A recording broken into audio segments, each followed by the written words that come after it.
graduated college, I moved into a new apartment. When I first got there, I was moving my things in, and my neighbor introduced himself and helped me move a couple of things upstairs. After we had got done, he asked for my number, but I told him I wasn't really looking for a relationship. But he said, let's just swap numbers just in case, a fire happens. So I gave him my number, and I really didn't think nothing of it. Maybe a week later, he starts knocking on my door and giving me gifts just about every day, like teddy bears and flowers. Then, maybe about 2 weeks later, I told him to stop because I wasn't really interested in him. So, the next day, I wake up to make coffee and take out trash. When I pass my living room, the teddy bear gift that my neighbor gave me makes a click noise. When I quickly rip the teddy bear open, it's a camera inside. Like for part two about the psycho neighbor that stalked me. So, like I said earlier, the teddy bear gift that my neighbor had gave me makes a clicking noise. When I quickly rip the teddy bear open, it's a camera inside, and I go into a panic mode. Out of nowhere, there's a knock on my door, and it's my neighbor. He says, "Good morning, it's me again. You left your trash too close to the curb, so I moved it for you." I realized that my door was still open, so I try to run over and lock the door, but he just opens it. I yell at him, telling him to get out. He closes the door behind him and says, "That's no way to talk to a neighbor." I start backing up. He looks over and sees that I ripped the teddy bear apart. I didn't know what else to do, so I just ran to my room. And he chases after me and pulls my hair. Like for part three. Part three about the psycho neighbor that stalked me. So he comes in, I run into my room, and he chases after me. Before I could get up, he pulls onto my hair and starts dragging me towards the kitchen. I saw the coffee that I had made earlier, and I was able to pick it up and throw the hot coffee in his face. He started screaming loud, and I took that chance to run into my room and lock the door. I immediately started calling the police, and from there, it sounded like he ran out of my apartment. When the cops came, they're doing an investigation, and all the gifts that he gave me all had cameras in them. And when I told them about my neighbor, they did some digging, and come to find out, that man wasn't even my neighbor. He didn't even live at the apartment complex. So this is how a prank call could lead to a shitty relationship. So this might sound immature, but one day my friend and I thought it'd be funny to make some prank calls, so we called this guy that she knew. The guy we prank called had a really good sense of humor about it, so he decided to keep messaging me after. I really just wanted attention and decided to keep talking to him. And then that's when we FaceTimed. He was so cute and we continued to talk back and forth. But I had to go on vacation with my family for a few days, so we couldn't meet up quite yet. For this trip, he asked me to be his girlfriend, and I said yes, but it wasn't long until he started to notice that I wasn't much of a simp for him. This really bothered him, but he ended up going about it all the wrong way. He decided to start making up stories in order to get attention from me. They would be about him or his family, and he would just do it to get me to listen to him more. And me, being a dumbass, just kind of ignored this red flag and continued on in the relationship. So one day he sent me a message saying some guys had beat him up, even though in a previous picture he showed me he didn't have any bruises. 3 days later, when I was outside of a club, he messaged me that he had a brain bleed which led to a stroke and now he has permanent brain damage. Like for part two.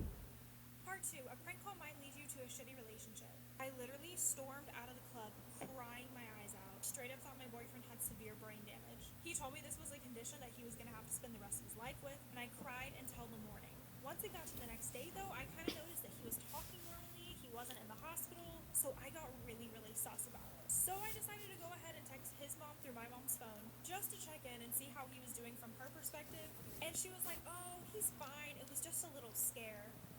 A little scare? Brain damage is a little scare? He was like, "In fact, he's out biking right now." So I just stormed out to go dig some more information. I found out he messaged my best friend telling her not to tell any of his friends about his seizure. So I decided to confront him and called him fuming. And at first he denied everything. He was like, "No, it's all true." So I told him I needed a break, and that's when he was like, wait.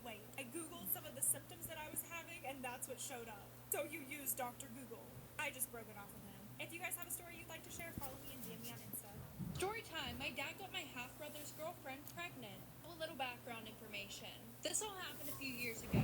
Anyways, my brother was fresh out of high school and he had been dating this girl named Serena for 2 years. And my dad, for some reason, hated her. At least that's what we thought. Well, my brother didn't have a license at the time, so every time that she came over, she needed somebody to drop her off at home. So my dad would always offer to drop her off at home, even though he literally hated her. And he could have just ordered her an Uber. which is what he did with all of my friends. Well, the one night her parents called and they were like, hey, like, is Serena still there? She hasn't came home yet. And my dad said that he was dropping her off.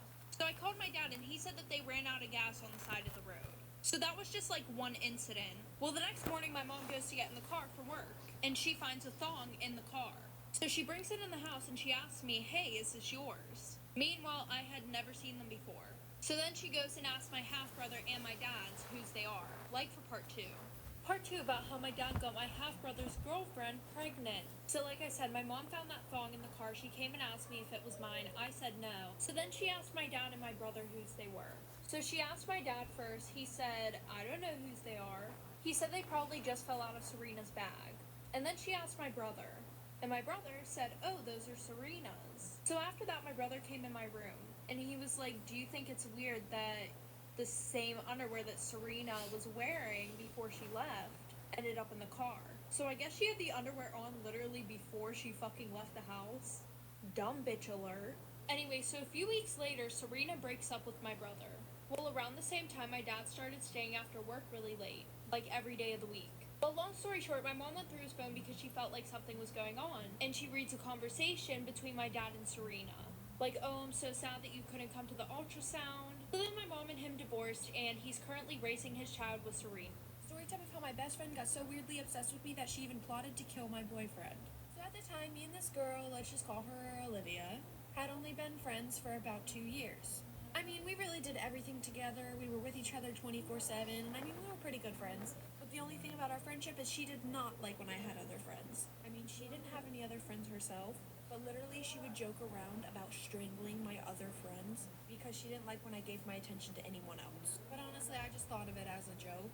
And then I started dating this guy, let's just name him Jacob. He was probably the sweetest guy I had ever met, and he was a real simp for me.